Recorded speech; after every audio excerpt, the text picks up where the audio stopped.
Assalamualaikum warahmatullahi wabarakatuh. Salam sejahtera untuk kita semua. Berjumpa lagi dengan saya Rosi di STP Channel.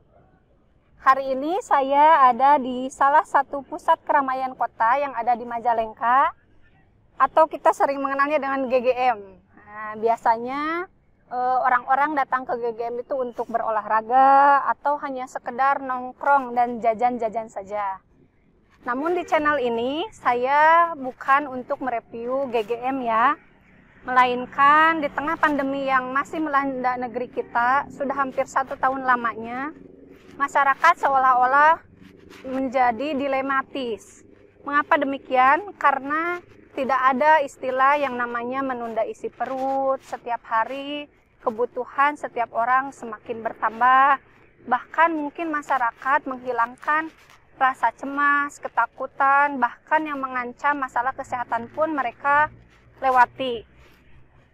Nah, untuk menghadapi masa pandemi yang masih belum berakhir ini, saya ingin coba sharing bagaimana caranya kita menghadapi pandemi yang kian melanda ini.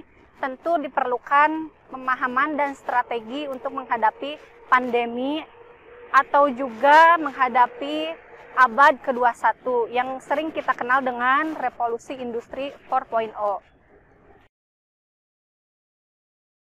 Pandemi COVID-19 kurang lebih sudah 1 tahun berjalan. Tentu berbagai upaya disiapkan oleh pemerintah dan juga masyarakat untuk menghadapi pandemi ini.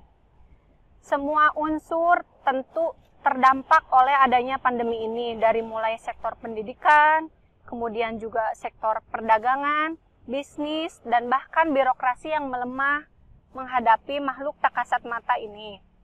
Salah satu sektor yang terdampak dari pandemi ini salah satunya adalah sektor pendidikan, di mana sampai saat ini sekolah belum bisa dibuka dan melaksanakan tatap muka.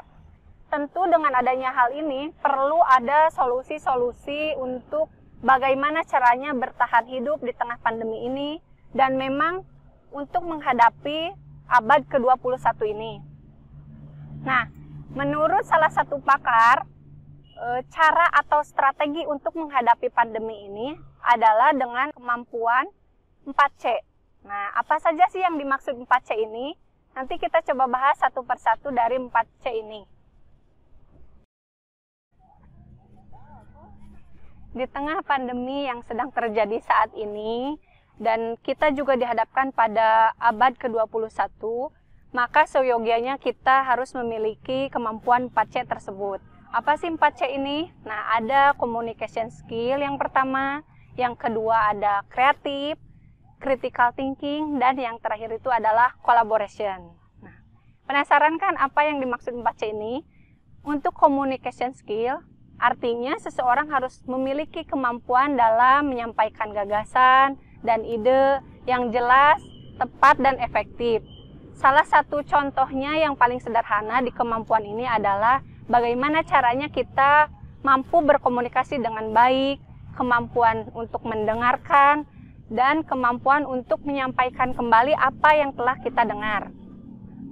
Hal ini sangat langka karena memang kebanyakan orang terbatas pada kemampuan apa yang dilihatnya, sehingga berfokus pada praktek dan ilustrasi, tetapi mereka kesulitan ketika harus menyampaikan apa yang telah dia dengarkan.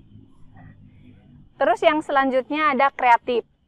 Biasanya orang yang kreatif itu cenderung dengan orang yang pintar menggambar, kemudian juga melukis, atau bahkan bentuk karya seni lainnya.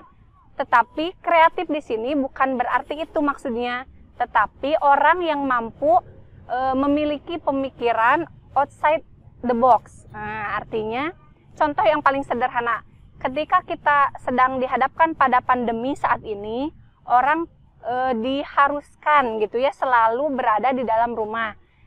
Ketika orang kebanyakan di dalam rumah, orang akan mulai berpikir untuk menghabiskan atau mengikis tabungan yang ada pada dirinya gitu ya, tabungan yang selama ini dia kumpulkan dari hasil bekerja. Nah, orang yang kreatif ini justru akan memiliki pemikiran bagaimana caranya dia mengelola atau menganalisis dirinya, keluarganya, bahkan lingkungan sekitarnya dalam pandemi ini. Salah satu contohnya, mungkin dia bisa melakukan atau membuat satu konten yang sedang populer saat ini ya. Orang senang bercocok tanam atau juga memelihara hewan peliharaan, itu kan bisa dijadikan investasi untuk dia di masa yang akan datang. C yang selanjutnya adalah critical thinking. Artinya, seseorang harus memiliki kemampuan dalam menyelesaikan masalah. Nah, kelemahan abad ke-21 ini, biasanya orang-orang itu lebih memilih jalan pintas ketika menyelesaikan masalah. Contoh, orang pergi mabuk-mabukan, mengkonsumsi narkoba, bahkan terpikir untuk melakukan bunuh diri. Mengapa hal ini bisa terjadi? Artinya kurangnya berlatih ketika menyelesaikan satu persoalan atau masalah. Nah, untuk yang selanjutnya adalah collaboration. Apa sih collaboration itu? Nah, artinya aktivitas bekerja sama dengan orang lain dalam satu tim, bisa 1 orang, 2 orang, atau bahkan berkelompok dengan tujuan yang sama, sehingga kita memiliki visi yang sama dengan orang tersebut, gitu ya. Kenapa hal ini penting? Penting sekali, apalagi di era pandemi ini, di abad 21 ini, kita harus mampu bekerja sama dengan orang lain, gitu ya. Karena tidak mungkin juga ketika kita muncul seorang diri, gitu ya. Butuh juga dukungan dari orang lain, butuh kerjasama dengan orang lain, gitu ya. Nah, sehingga ketika kita bisa menggabungkan 4C itu, dari mulai tadi communication skill, kemudian kreatif, critical thinking, dan yang terakhir collaboration, itu akan jadi satu strategi atau solusi yang terbaik ketika kita menghadapi pandemi ini. Apalagi kita sedang menghadapi abad ke-21 atau yang sering kita kenal dengan revolusi industri 4.0. Terakhir, saya ingin mengajak teman-teman semua untuk bisa mengaplikasikan 4C tersebut dalam menghadapi pandemi dan juga perkembangan abad ke-21 ini.